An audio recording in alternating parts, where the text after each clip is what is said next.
on va commencer avec l'UFC. Du côté de Las Vegas, les amis, on va parler de William Gomis dans le sommaire. Vous le savez, sa première défaite à l'UFC.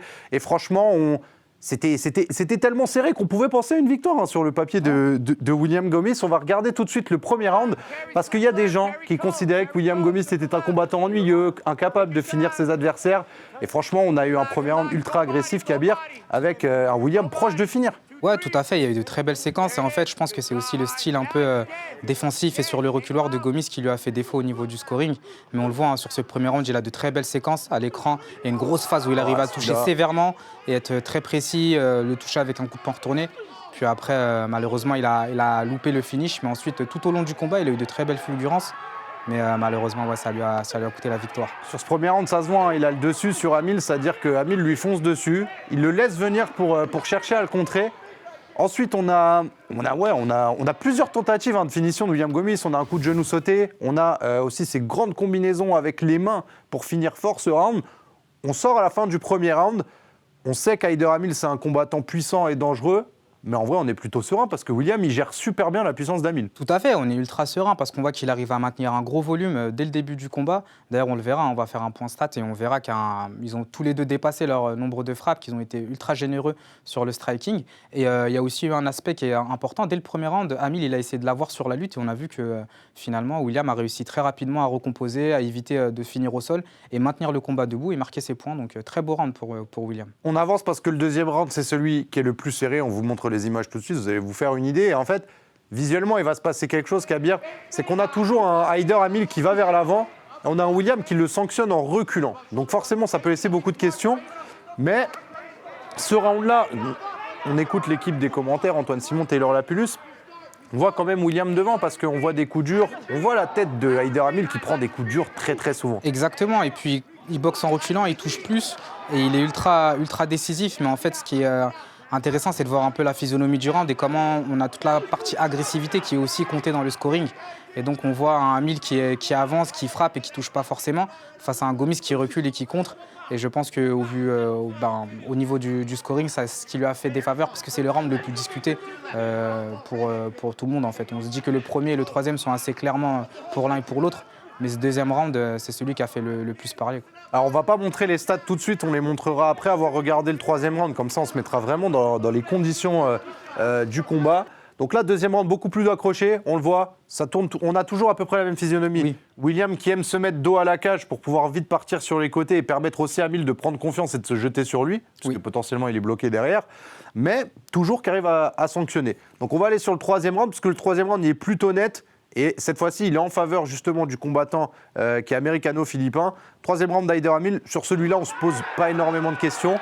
On voit un William qui commence à baisser les mains. On sent aussi que le cardio a baissé. Ouais, tout à fait. Je pense que c'est le point où on sent vraiment qu'il a beaucoup donné lors du premier et du deuxième round. Énormément de volume. Et sur le troisième, il y a à la fois la fatigue accumulée, mais cette grosse phase de lutte comme celle qu'on voit à l'écran qui est très énergivore et au cours de laquelle il laisse énormément de plumes. Et c'est notamment ce qui lui fait perdre ce round, dans mon sens. Ouais, on voit cette posture au sol. Alors, ce sera la seule amenée au sol comptabilisée par Haider Hamil, qui ne fait pas non plus d'énormes dégâts, puisqu'on voit William, il les prend, ses frappes à la tête, mais sa tête ne part pas dans tous les sens. Enfin, il est largement en capacité d'encaisser. Et quelques secondes plus tard, il va même être en capacité de se relever. Tout à fait. Défensivement, il a proposé de très belles choses. Et même si le physique n'y était plus sur le troisième round, en tout cas pas autant qu'au premier, il a réussi à recomposer et finir le combat assez proprement. Et il y a une dimension physique qui est intéressante. On a remarqué dans ce combat-là, je trouve, et là on va voir la réaction de William qui est ultra déçu de ne pas entendre son nom sur cette décision partagée. Il y a un juge qui donnait William Gomis gagnant. On va voir William qui va se retrouver tout seul dans son coin et qui va s'asseoir. Et là, on sent qu'il est accablé en fait par cette déception. Il pensait gagner ce combat. Tout à fait. Je pense qu'il était clairement confiant et qu'il pensait qu'il allait gagner ce combat, qu'il avait fait le nécessaire. Mais voilà, au niveau du scoring, je pense que voilà, c'est plutôt ce round 3 qui a été décisif et qui lui a un peu coûté la victoire. On voit la proportion aussi de William Gomis, qui est finalement un grand et un long 66 kg par rapport à Haider Hamil, qui est beaucoup plus trapu, etc. On va regarder les stats, justement. Alors, ce sera peut-être pas facile à lire pour tout le monde, mais en fait, ce qu'on voit au niveau des frappes significatives, donc SIG, strike, c'est que William Gomis est devant au round 2. Bon, ça se joue pas à grand-chose, c'est 3 frappes de plus. Mais si on regarde un peu les graphiques qui sont en bas à droite de votre écran, les jauges bleues représentent les frappes significatives de William Gomis. Et on voit assez nettement qu'en fait, William Gomis, en termes de frappes significatives, est devant sur les 2 premiers rounds. On voit que sur le 3e, c'est beaucoup plus net, il perd. On regarde en bas à gauche le pourcentage de frappes à la tête, encore une fois, même si ce n'est pas forcément le plus significatif, ça je te laisserai en parler, Kabir. On voit que William Gomis frappe plus à la tête également. Il y a du temps de contrôle à mettre au crédit de Hamil. Il y a aussi ce takedown, mais finalement pas tant de dégâts. Si on est un peu froid et mathématicien, il y a même le pourcentage de frappes dures qui est en faveur de William Gomis. En vrai, si on s'en fie aux chiffres, William, il prend ce round normalement si on suit les règles. Oui, tout à fait. Quand on voit statistiquement tous les aspects en termes de frappe et d'agressivité, on a tendance à croire qu'effectivement, c'est William qui gagne le round. Après, il y a l'appréciation des juges qui sont autour de la cage, qui voient aussi une dynamique de combat dans laquelle on a un William qui recule et qui, même s'il met des frappes et qui cause des dégâts, finalement n'a pas l'air aussi agressif qu'un Hamil qui fonctionne et qui marque beaucoup de points. Donc là, on comprend qu'en fait, il y a vraiment cette appréciation humaine. Oui. Qui a joué énormément dans le jugement et qu'effectivement, quand on voit un physique comme Haider Hamil qui fonce tête baissée, qui met la pression, qui a l'air très dangereux finalement, même si on voit que William peut encaisser ses frappes, tout comme Hamil a encaissé ses frappes aussi. Et c'est là où on voit qu'on a un combat qui est ultra relevé, ultra équilibré. En conclusion, on va regarder William Gomis qui a très vite relativisé sur cette défaite sur ses réseaux sociaux, et notamment posté une story sur Instagram qui dit « Merci pour vos messages, je crois que nous voyons tous 2 rounds à 1 ». Et là, c'est vrai qu'on voit après les stats, on peut confirmer ça. Oui. Le problème n'est pas là, j'aurais dû terminer ce combat quand j'ai eu cette occasion. Donc au premier round, on l'a vu qu'il y avait cette ouverture et avoir un cardio illimité. Il pointe tout de suite aussi là où ça a pu lui faire défaut.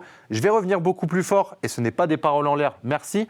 La question que je vais te poser, Kabir, c'est malgré ce résultat sportif qui est négatif pour William Gomis, est-ce qu'en termes d'image, par rapport à ce qu'on lui reprochait par le passé, peut-être d'être attentiste ou trop défensif, là, on a quand même vu un premier round dans lequel William Gomis ferme un peu des bouches, entre guillemets, parce qu'il est à 2 doigts de totalement déconnecté à Haider Hamil. Oui, au-delà même du premier round, sur toute la dynamique du combat, je trouve qu'il a été assez vaillant. Il avait un adversaire qui était très dur au mal, qui a pas cessé d'avancer sur les 3 reprises, et il a pointé du doigt son point d'amélioration, le cardio. Bien qu'il a un super cardio, on l'a vu, le gros débit qu'il a délivré pendant le premier round, ça lui a laissé pas mal de problèmes sur le 3e.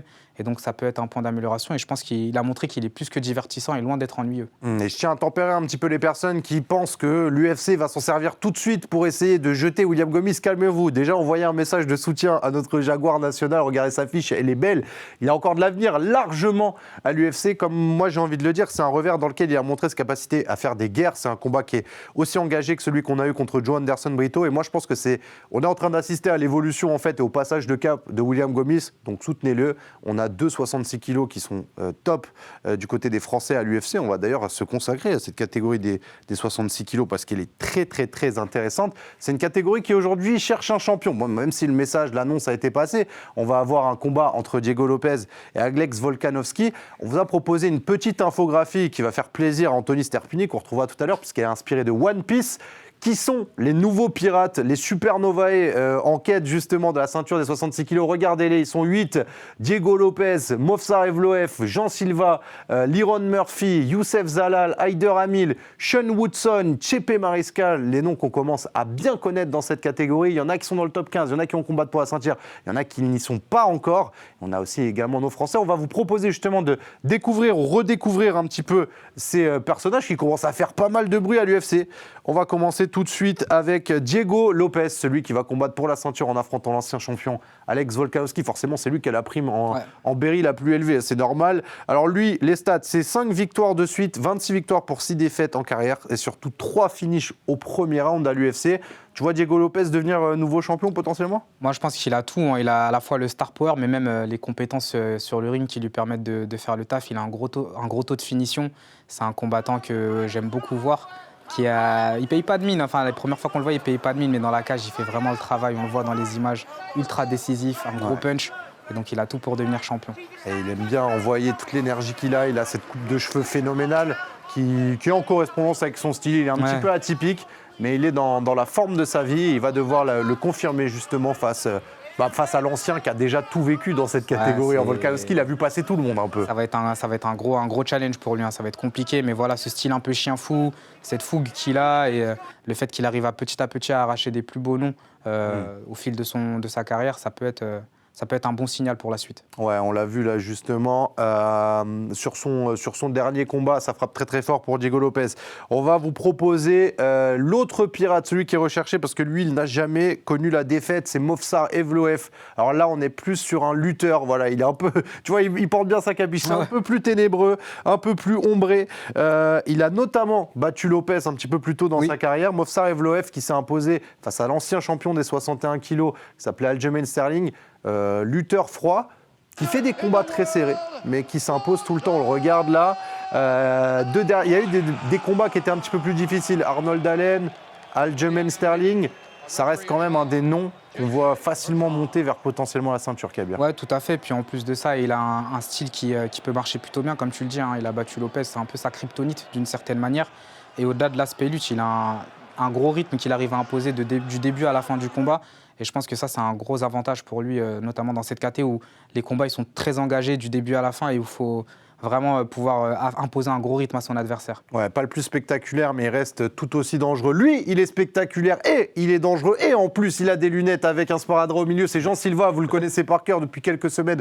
On ne parle que de lui. On va parler de chiffres maintenant. C'est 4 KO en 4 combats à l'UFC, tout simplement une terreur. On va regarder comment ça se passe parce que c'est souvent la même addition, entre guillemets, le même plat que nous sert Jean Silva. C'est de la puissance et on ne le voit pas venir. Et il aime ce rythme fou, en fait. Exactement. Lui, il a un style ultra spectaculaire. Tu as l'impression qu'il joue à la PlayStation quand il combat. Et il a une droite laser, un gros punch et c'est énormément de puissance pour un 66 kg. Et donc, c'est vraiment un plaisir de le voir. Et lui, on le voit aller plutôt vite parce qu'il a eu un parcours en flèche, comme tu le disais, 4 combats, 4 finitions, avec un gros punch. C'est tout ce que les gens aiment voir. Donc, forcément, on le voit aller très haut dans cette catégorie. Il représente la team des Fighting Nerds, dont on vous parlera dans un prochain épisode, puisque c'est un peu la team brésilienne qui a révolutionné un petit peu le MMA brésilien et qui fait très très mal en ce moment. Quelques images de Jean Silva, ça fait toujours plaisir avec ce fameux arrêt face à Drew Dober. Drew Dober ne peut plus continuer tant il est ouvert, tant il a un deuxième sourcil finalement qui est un peu creusé au-dessus du premier. On peut enchaîner, il y a énormément d'autres noms. Celui-là, il est britannique, alors c'est pas le plus connu, mais je pense qu'il va falloir le suivre. On va regarder tout de suite qui est Liron Murphy, puisqu'on va le retrouver sur les prochaines cartes. Britannique discret, qui grimpe vers son destin. C'est surtout 7 victoires pour 0 défaite à l'UFC. C'est assez ouf de se dire qu'il y a un mec qui est en 7-0 à l'UFC dans une KT assez relevée, qui représente un marché qui est assez intéressant, comme le Royaume-Uni, mais qui est quand même assez méconnu, Liron Murphy. Exactement. Si on reprend l'analogie de One Piece, c'est un peu les jeunes rookies, comme quand ils arrivent sur Grand Line. Mais effectivement, il a très rapidement été propulsé dans la lumière. Et c'est un parcours assez jeune, tu le disais, 7 combats, mais il arrive à faire le job face à des adversaires assez solides. Et donc effectivement, il a une très belle marge de progression. Et le fait qu'il soit britannique, il a un certain star power dans cette zone-là, ça peut être intéressant aussi. Ouais, toujours les petits discours avec ce superbe accent britannique au micro, ça a son charme. Forcément, à l'UFC, on le voit, il est prêt à aller à la guerre, assez complet. Hein. Pas énormément de fights dans son jeu, il sait faire du debout, il sait faire du sol, Liron Murphy. Donc, talent à suivre, les amis. On enchaîne avec celui qu'on a vu combattre il n'y a pas si longtemps que ça, qui a fait son entrée dans le top 15, le Marocain Youssef Zalal, bien évidemment. 4 victoires de suite à l'UFC, dont ses 3 soumissions de suite avant là, ses dernières victoires par décision face à Calvin Kattar, où c'est vrai que sur le dernier round, on a eu un petit peu peur. C'était il y a une quinzaine de jours de cela. On va regarder un petit peu Youssef Zalal. Lui, on le sait, c'est grosse menace au sol, notamment avec tout son arsenal de soumission. Mais il a aussi cette capacité de être très fluide, à être beaucoup sur le mouvement et à esquiver énormément de frappes, Kabir. Exactement, c'est un peu mon chouchou dans cette catégorie, dans les personnages que tu me présentes, parce qu'il a la capacité d'amener toujours ses adversaires dans les zones les plus troubles et dans les compartiments dans lesquels il est le plus à l'aise. Et c'est aussi pour ça qu'il arrive à avoir un bon taux de finition. Et au-delà de ça, ouais, il a vraiment un super arsenal technique au sol, comme tu le dis, c'est un plaisir à voir. Vrai star en devenir qui s'entraîne du côté des États-Unis. Forcément, on va donner du crédit à celui qui a infligé la première défaite de William Gomis, c'est Haider Hamil qu'on va compter parmi ces pirates, justement. 11-0 pour le combattant américano-philippin. On a vu les armes concrètement, il a un physique de fou, il a un menton en béton, il fait des entrées assez stylées. Moi j'avoue que j'étais un peu en train de l'insulter quand il faisait son entrée, je disais calme-toi, commence pas à danser, etc. face à William Gomis. Mais on est quand même sur un combattant très agressif. Alors, toute proportion gardée, mais on est sur une violence debout qui peut rappeler aussi certains combats qu'on avait vus de BSD à l'époque. Ouais, tout à fait, il n'y a pas de ralentir, la marche arrière est cassée, il fait que d'avancer. Et en fait, c'est un combattant qui impose un très très gros rythme, on l'a vu justement hier, et face à des adversaires qui sont de plus en plus solides. Donc c'est vrai qu'il a la place et il a le style qui lui permettra de monter dans les KT s'il continue comme ça. Il encaisse énormément de coups sans Gros que ça le dérange foncièrement ou que ça remette en cause tout le combat. Donc quand même à suivre, hein, Ouais, Haider tout à fait. Hamil. On le voit avec cette... C'est un beau, il y a un peu star power aussi. On sent qu'il y a un peu d'acting chez lui, donc c'est assez intéressant. On enchaîne avec Sean Woodson, lui aussi un petit peu moins méconnu, mais sa capacité à lui elle est assez intéressante. C'est qu'en termes de physique, il est plus grand, il est plus long que tout le monde. Donc il est très, très, très difficile à affronter. Ça fait un moment qu'il est là. Il est en 7 victoires, 1 défaite, un match nul à l'UFC. Et j'ai noté sur la fiche, il est plus long en termes de corps qu'un lundi au travail. Il est sur 4 victoires de suite dans cette catégorie. Regardez Sean Woodson si vous ne le connaissez pas. Même, tu vois, au niveau de sa boxe, je trouve qu'il est quand même assez fin techniquement. Ouais, il a un bel arsenal technique. Il est capable de switcher droitier comme gaucher. Il utilise son allonge à très bon escient, mais il est aussi capable d'acculer son adversaire contre le coin, travailler en clinch comme on le voit dans les images. Il a un travail super propre et une belle attaque, une belle capacité offensive. Et il se sert énormément bien justement de ces segments. Un autre nom qu'on connaît bien et qui fait partie des Pirates guerriers, on le sait, Chepe Mariscal, qui avait affronté Morgan Charrière dans ce qui a été l'un des combats de l'année à l'UFC. On le sait, il est dangereux. On le sait, il enchaîne 5 victoires, 0 défaite à l'UFC. Des guerres, on pense forcément à celle avec Morgan Charrière, mais ça se confirme encore pour Mariscal parce qu'il combattait ce week-end sur la carte préliminaire. Voilà, c'est cet homme-là. Il aime ces situations-là dans le combat, Mariscal. Exactement, lui, si tu l'invites swinger pour une danse, il y va et il donne vraiment tout. Il est prêt à aller à la guerre et c'est un combattant qui aime beaucoup les gros échanges dans la poche, comme on dit, et puis il fait du spectacle. Donc c'est vrai que c'était cool de le voir et il a aussi beaucoup de place. On le voit contre Morgan, ouais, c'était vraiment une belle opposition. Très très beau combat. Et on voit un projection judo. Pareil, hein, lui c'est un arsenal qui est assez complet. Il y a un peu plus de lutte peut-être qu'un Haider Hamil, puisqu'on voit hein, ces séquences au sol, mais c'est aussi cette envie d'aller à la guerre et cette dureté, cette capacité à prendre les coups, à rester dans Exactement, le combat. il ne recule pas et il continue d'avancer. Il met beaucoup de dégâts et il impose un gros rythme à ses adversaires. Donc c'est vraiment un combattant qu'on aime voir aussi. Ouais, et franchement, après les prestations qu'on a vues également de nos Français, on va leur passer le big up parce que eux aussi, c'est des pirates qu'on va soutenir. William Gomis, bien évidemment, le Jaguar, lui aussi, il est wanted des Door Live, bien évidemment. Une défaite, mais on le voit, il va revenir très très fort et on a hâte parce que on voit qu'il y a vraiment un cap, il y a une évolution et il y a cette capacité à finir les adversaires, des adversaires très durs comme Hamil. On a envie de le voir ce premier finish pour William Gomis. Et bien évidemment, on pense déjà au 22 mars et on pense à ce qui va se passer outre-Manche, puisqu'on va se projeter sur l'UFC qui sera du côté de Londres et le retour de notre dernier pirate, Morgan Charrière. Comment l'oublier ? On était obligé de lui faire une infographie de pirate.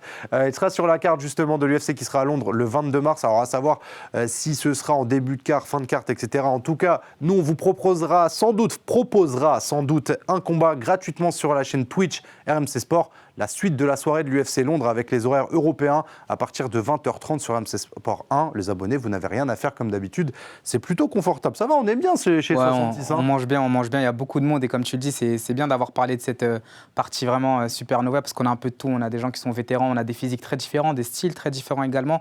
Et on a l'impression que c'est une catégorie qui devient de plus en plus relevée, comme la catégorie des 70 kilos, tout à fait. C'est ça, exactement. Donc Volkanovski qui, peut-être est sur le déclin. Ilia Topuria qui est parti dans la catégorie supérieure sans doute. Max Holloway, même chose. Ça libère des places. La nouvelle génération, elle est là. Il va se passer beaucoup de choses. Il s'est passé beaucoup de choses hier et je dois vous avouer que quand on sort de la défaite partagée de William Gomis, on a regardé tout ce qui s'était passé du côté de l'Apex à l'UFC et franchement, c'était une soirée super bizarre. On va pas se mentir. Des décisions bizarres, des trucs dans la cage un petit peu bizarres. On commence tout de suite parce que je pense que c'est le gros déçu de la soirée. Lui aussi, c'est Steban Ribovic qui affrontait Nasrat Akparast. On le savait que c'était une guerre sur le papier. On voulait tous le voir, ce combat, chez moins de 70 kilos. C'était annoncé qu'ils allaient envoyer un truc de ouf. Et bon, on regarde les images. Hein. Vous voyez Ribovic qui est avec le short bleu, qui est très actif, très fin, qui finit bien fort. On en voit des deux côtés. Franchement, super fight. Et on va pas se mentir, les commentateurs étaient assez d'accord avec ça. Il n'y a personne qui voyait Akparast gagner sur ce combat. Kabir, je ne sais pas ce que toi, t'en as pensé. Ouais, je trouve que le combat, il était assez clair. C'était unilatéral d'une certaine manière, avec une grosse domination d'Akparast. Mais c'est bizarre, la décision, elle est vraiment, vraiment étrange. Mais on l'a vu aussi avec le combat de Gomis, en fait. Par moment, on n'a pas l'appréciation des juges qui sont forcément au bord de cage, donc c'est différent. Ribovic qui fait une deuxième fois une guerre de ouf après cette UFC 300 face à Zeluber, c'était l'un des combats d'année. Enfin bref, Ribovic, ça fait 2 fois qu'il s'incline, 2 fois qu'on se dit, mais limite on dirait que c'est lui qui gagne parce que c'est toujours un petit peu bizarre pour lui. Derrière ça, Fares Ziam qui a vu ce combat d'Akparast, qui s'est dit, ça peut être intéressant dans ma montée vers le top 15 des 70 kilos. Donc, moi, je le dis, en tout cas, le Fighter Club Sunday, on est très, très chaud de débriefer avec Fares Ziam. C'est un beau combat. Ouais.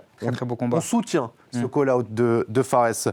On avance, c'était le main event. Et là aussi, c'était un petit peu bizarre, mais vous allez voir pourquoi. Parce que le combat aussi était un petit peu bizarre. On est chez moins de 57 kilos, catégorie qui est réputée pour ne pas être très spectaculaire ou très vendeuse. Alors là, pour le coup, on a un combattant portugais qui s'appelle Manel Capé, qui a décidé de proposer énormément de spectacles. Face à lui, attention, c'était le combattant qui montait 17 victoires de suite. C'est Assou Almabayev, un combattant kazakh. On vous l'a dit, c'est la nouvelle génération des gros combattants MMA, les Kazakhs. Il se fait rentrer dedans tout de suite, déborder, ça part dans tous les sens. Exactement, c'était clairement unilatéral et tu le vois dans cette séquence-là qui est folle où il court en fait, il court et il fuit totalement le combat parce qu'il est débordé par le rythme, la technique et toute la puissance de Manel et donc forcément c'était compliqué pour lui. Et c'est étrange de l'avoir vu, quand on le voit sur le papier combattant invaincu, on se dit normalement il n'y a pas de raison et il finit avec un gros KO. Donc, c'est dingue, c'est dingue. C'est dingue. Et on l'a vu, on a rarement vu quelqu'un courir comme ça. On a vu quelques extraits, mais là, pour le coup, on cherchait, nous, en rédaction, qui était le Montoya de l'UFC. Almabayev, de très très loin. Quand tu fais 2 fois le tour complet de l'octogone et que t'es dos à l'adversaire, je pense que c'est toi qui prends le trophée. Ah, c'est spécial, hein. Défensivement, c'était spécial et c'était étrange de voir ça de la part vraiment d'un combattant invaincu, d'un combattant dur. Sur le papier, le combat, il paraissait beaucoup moins déséquilibré qu'on l'a vu hier, donc c'est dommage pour lui. C'est ça. Même Almabayev, qui est un gros lutteur, il y a beaucoup de gens qui le voyaient tuer un peu le combat. Exactement. Et vraiment cadenasser un petit peu Capé. En tout cas, on pourrait voir Capé réaffronter Pantoja pour la ceinture. Alors, je sais qu'il y en a que ça désintéresse, un big up à Anto, parce qu'il avait déjà gagné contre Capé Pantoja. Mais on espère qu'on aura un nouveau Capé. Bagarre de bar annoncé, les amis, c'était le co-main event. Il n'y a personne qui a compris pourquoi ce fight était en co-main event, tant il avait très peu de sens dans la catégorie de 84 kilos. Et là, on a vu un protège-dents qui a sauté. Exactement, c'est ce que j'allais dire. Tu dis bagarre de bar, mais littéralement, il n'y avait plus de protège-dents. Et les dons ont décidé de swinguer. C'est à toi, à moi, le premier qui lâche. Et donc, c'est vrai que techniquement, on n'est pas sur le plus fin avec le plus bel arsenal technique. Là, on dit, regarde, c'est bizarre. Il dit, ouais, attendez, les gars, remettez vos protège-dents. Ouais, rappelez-vous que c'est un sport. Ouais. Et puis après, il repart. Maintenant, voilà. Et après, c'est incroyable. Et c'est dingue parce qu'il est dos à la cage, mais il arrive quand même à finir derrière avec des gros parpaings. Donc là, il y avait zéro technique, que de la puissance, mais c'était incroyable. Et là, on voit, donc en fait, là, c'est Brundage qui reprend le dessus, qui frappe fort sur Marquez. Ça frappe. L'arbitre va intervenir. Et en fait, on a un comeback de fou en fait de Brundage, et ça c'était le premier combat de la carte principale. Barlow qui était invaincu face à Patterson, le Britannique, et on savait qu'on allait aller là-dedans.